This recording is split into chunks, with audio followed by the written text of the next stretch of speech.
Desgraciadamente nos estamos viendo por una nueva alerta, ¿no? Claro. En nuestro país, esta vez por salmonela. Hablemos primero de qué es esta enfermedad y qué es lo que produce. Lo primero que hay que decir es que la salmonela es una bacteria y en tanto bacteria puede producir infecciones al ser humano que pueden tener desde una manifestación leve, un cuadro de diarrea, un poquito de fiebre, dolor abdominal, hasta una manifestación grave con una diarrea con sangre, deshidratación, shock y hasta muerte. Por lo tanto, es una manifestación de enfermedad que debe ser diagnosticada precozmente, por supuesto, primero evitada, luego diagnosticada y tratada, porque esto sí se trata con antibióticos. Doctora, ¿es normal que en esta época se den brotes de salmonela? En general, sí. La salmonela es una bacteria que vive en el intestino de animales y aves, por lo tanto, cuando una persona come un huevo, por ejemplo, de gallinas felices de campo, pero que tiene heces en su superficie, tiene mayor riesgo al abrirlo, ¿cierto?, de que se contamine su interior. Por otra parte, no solo se contamina la cáscara, el huevo es porosa esa cáscara y también puede contaminar sobre todo la yema. Así es que la principal indicación en este momento y el mensaje más importante es que no se debe consumir huevo crudo. Pero no solo está en el huevo, puede estar en la carne, en el pollo, digamos, en la carne de pollo. Está descrito que se ha pesquisado en yerba mate, en camarones, o sea, básicamente en todos aquellos alimentos que en algún minuto tuvieron una fase de congelación, que se descongelaron y que no se cocieron adecuadamente. Un ejemplo muy simple, si alguien quiere ir a hacer un asado a la playa y pone la carne o los huevos o lo que sea en la maleta del auto durante una hora, esa hora va a significar que hay una proliferación bacteriana al aumentar la temperatura de esos alimentos, y si no está bien cocida esa carne, uno va a adquirir la bacteria y va a manifestar la enfermedad. Doctora, entonces, ¿es por las altas temperaturas también que se repande, digamos, esta bacteria? Es que ni siquiera son altas temperaturas, porque a temperatura ambiente ya prolifera. Entonces esto es súper importante. Las medidas básicas son el aseo, o sea, manipular todos los alimentos con las manos limpias, porque cuando una persona está enferma, sus deposiciones son contaminantes. Y en ese sentido, si la persona no tiene la higiene de lavarse apropiadamente las manos al menos 20 segundos con agua y jabón, esas bacterias desde las manos contaminan los alimentos que manipula. Segundo, olvídense los auditores del trapito ese con el que se limpia la superficie y que es una proliferación de bacterias. Lo único que hace es diseminar más bacterias. Por lo tanto, ese estropajo no debe existir en las cocinas, a la basura. O sea, sobre todo en épocas de verano, debe limpiarse con cualquier cosa que se pueda desechar, papel, toalla nova u otras cosas que se puedan lavar apropiadamente y que se sequen y que estén limpias, no ese trapo húmedo sucio. Tercero, las superficies de contacto donde uno corta la carne o donde uno manipula los alimentos, no puede cortar la cebolla que tiene tierra y luego poner la carne encima de donde está la tierra. Son cosas, perdona que les cuente, pero así es como se enferma la gente. Entonces, primero, aseo. Segundo, separar las cosas, separar la carne de las cosas que tengan potencialmente tierra. O sea, no puede ir una lechuga al lado de la carne, por ejemplo, porque eso contamina. No se deben lavar los huevos, porque eso también, apenas uno los compra, porque altera la porosidad y puede manifestarse, ¿cierto?, hacia adentro el germen. Sí hay que limpiarlos antes de consumirlos. Pero la tercera medida es refrigerar todo lo refrigerable, o sea, enfriar, y por último, cocinar. Vale decir, es mejor que si uno va a llevar una determinada cantidad de alimentos y los va a transportar, los transporte cocidos y no crudos. Es decir, por ejemplo, la mayonesa, porque en realidad la mayonesa, Oye, la cruz. La expresión. No, mayonesa la cruz, porque en este momento no se debe consumir mayonesa hecha en casa. Es distinta a la mayonesa industrial porque ocupa otro tipo, ocupa de hecho huevos pasteurizados, que significa que ya pasaron por un proceso de esterilización, por así decirlo. Pero mayonesa casera en este tiempo es un foco muy inmediato de contagio. Segundo, no deberían consumirse pisco sour, hecho con la clara del huevo crudo. No, o sea, debería consumir como realmente lo preparan, por ejemplo, en los restaurantes peruanos. Entonces, o sea, todas las preparaciones, incluso el huevo a la copa o el crudo con una yema o con un huevo encima, todas las preparaciones que tienen huevo crudo deberían durante este tiempo estar en veda. ¿Qué pasa, por ejemplo, con el sushi, que es uno de los alimentos que también se dice que hay que tener prevención cuando hay brotes de salmonela? Es que si es crudo, todo eso significa que uno, aunque se manipule perfecta y correctamente, si esos alimentos con carne o con pescado crudo son consumidos y tienen salmonela, van a producir enfermedad en el ser humano. Ahora, la mayor parte de las enfermedades son subclínicas, la persona va a tener cólicos abdominales, ¿cierto? Como calambres en la guatita, va a tener diarrea, va a tener vómitos o sensación nauseosa, fiebre.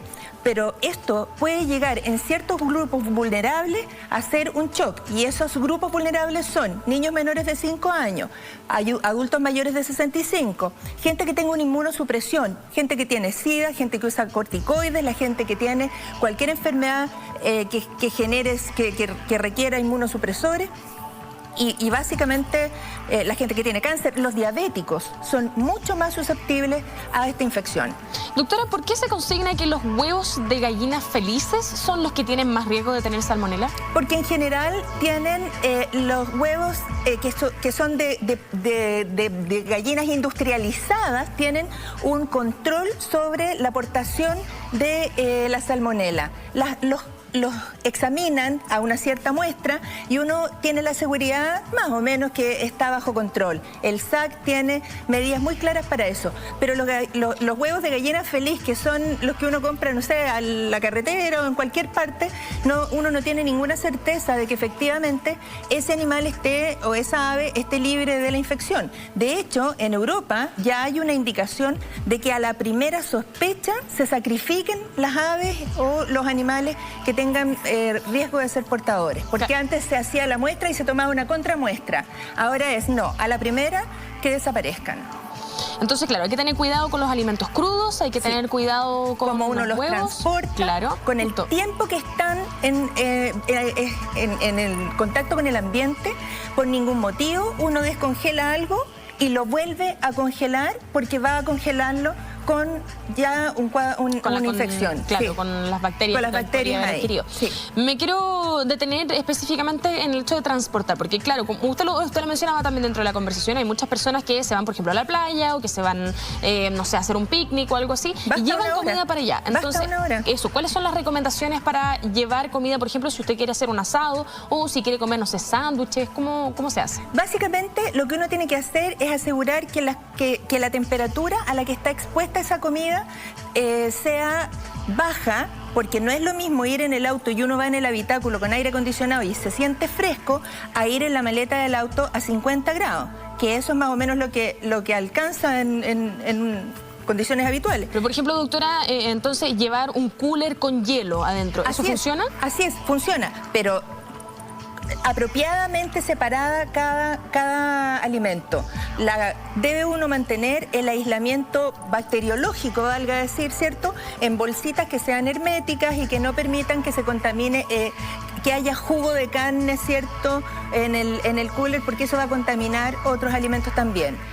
A acostumbrarse a separar los alimentos por clases, los vegetales, las legumbres, las carnes por separado, no usar huevo crudo en ninguna preparación, no usar alimentos crudos de preferencia, o sea, cocer lo que sea posible, y evitar en esas otras preparaciones que uno se sorprende, digamos, ¿por qué no voy a comer merengue? ¿Por qué huevo crudo? ¿Por qué no voy a tomarme un pisco sour? Porque tiene clara de huevo crudo. ¿Por qué no me voy a comer un crudito con la yema encima? Porque es huevo crudo. Doctora, ¿qué pasa, por ejemplo, con el ceviche? ¿Es un factor de riesgo también? Absolutamente, porque los pescados también pueden tener salmonela. Y de hecho, cualquier alimento que uno consuma, cualquiera, si la persona que está manipulando esos alimentos es la que fue al baño, tiene heces en las manos o en sus uñas y no se las lavó, va a contaminar lo que sea que esté consumiendo la persona. Entonces es muy, muy importante el lavado de manos, 20 segundos, agua, jabón, líquido, digamos, varias veces, porque no basta solo el gel, sino que tiene que ser agua corriente. Y son como bien de perogrullo las recomendaciones, pero si la gente recuerda estos 4 conceptos, estamos bien, que son lavar, separar, cocinar y enfriar. Con eso estamos al otro lado, porque lo demás sale solo. Doctora, supongamos que una persona lamentablemente contrae la salmonela. Sí. ¿Cuáles son los síntomas y qué es lo que debe hacer? Básicamente, la salmonela en el intestino produce una inflamación que significa manifestación de diarrea, pérdida de líquido, ¿cierto? Por lo tanto, de ahí la primera recomendación es mantener la hidratación adecuada. Pero si esa inflamación persiste, puede llegar a ser tan grave en el intestino que va a tener deposiciones con sangre, que eso ya es una manifestación de gravedad. Va a tener fiebre, pérdida de líquido, más sangre, eso significa sepsis, shock séptico. Puede llegar a comprometerse de conciencia y un niño o una persona adulta que orine poco, que tenga la piel seca, que tenga la lengua seca, que esté muy decaído, eso ya es una manifestación de mucha gravedad y por lo tanto hay que llevarlo rápidamente para hidratarlo, partir con antibióticos y eventualmente dejarlo hospitalizado, ¿cierto?, en el nivel de complejidad que corresponda. Doctora, ya hemos hablado de que esta época es una época en la que aparece la salmonela y es bastante frecuente que aparezca. ¿Pero es solamente el verano el momento en el que aparece? No, de ninguna manera, porque la aportación de salmonela en los intestinos de las aves o de los animales ocurre todo el año. Lo que pasa es que el aumento de la temperatura hace que la proliferación sea mucho más rápida.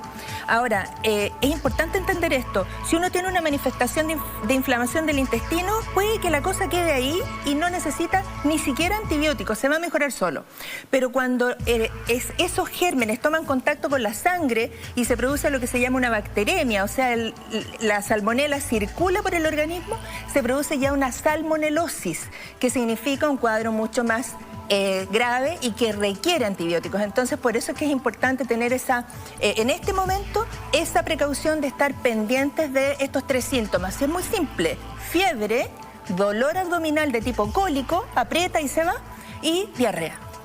Doctora, ¿cómo se hace en nuestro país para detectar estos brotes? Porque cuando se dice que hay un brote, por ejemplo, de sarampión, hay un brote de salmonela, ¿cómo se hace para detectarlo? Mira, esto es bien interesante, porque estos cuadros ocurren todo el año. Entonces, cuando uno habla de un brote, cuando logra identificar con lo que se llama fingerprints o huella digital de la salmonela, ¿cierto?, que es la misma salmonela la que te infectó a ti, a mí y a todos los que fuimos a comer al restaurante esa noche. Entonces, eso sí se puede identificar. Eso es muy simple porque son reacciones de polimerasa en cadena, que es una técnica de identificación del material del ácido nucleico de la bacteria. Entonces yo sé si es la bacteria A, B o C y por lo tanto eso no tiene ningún misterio en hacerse. Se detecta en deposiciones, en sangre, en muestras biológicas básicamente. Y así uno puede tomar medidas e identificar exactamente de dónde provino el brote. Si uno puede identificar hasta la persona que es la causante del brote. También ocurre que incluso la persona puede ya haber sido tratada, ¿no es cierto? La persona ya recibió antibióticos, pero resulta que en la superficie de ese restaurante quedó la tabla donde cortan, el cuchillo con el que cortan o el cuchillo industrial con el que se cortan los alimentos y se procesan, o cualquier cosa en donde se procesen alimentos contaminados y va a seguir contaminando, y por eso es que es muy importante hacer el chequeo del lugar donde uno encuentra el caso primario. Muchas veces los brotes se demoran hasta 4 a 6 semanas en identificarse como brotes como tales, porque tienen que concurrir varias circunstancias: que las personas consulten, que sean hospitalizadas, que se les tome la muestra, que se les haga la PCR y que alguien entienda que esto, que en este caso es la Seremi, ¿cierto?, que está absolutamente pendiente, que una pieza con la otra y diga, ok, aquí hay un brote y hay que dar las indicaciones respectivas. O sea, en el fondo tiene que haber una persona que se dé cuenta que hay que cruzar la información. Claro, que no es una persona, sino que en el fondo es una institución, es el Instituto de Salud Pública, porque hay enfermedades que son de notificación obligatoria y esta es una de ellas. Bien, doctora Carolina Herrera, muchísimas gracias por haber estado con nosotros, como decíamos, en lamentables circunstancias, pero de todas maneras... A cuidarse. Exactamente, sirve para cuidarse y para que todos nuestros televidentes también tengan la información que necesitan. Agua cocida. Agua cocida, y que el agua también se puede contaminar. Ah, también. Claro, entonces por hay eso que hervirle el agua. Las bebidas tienen que ser con agua cocida. Ahí teníamos un último consejo de la doctora para cuidarnos de la salmonela este verano. Muchísimas gracias por estar con nosotros. A usted.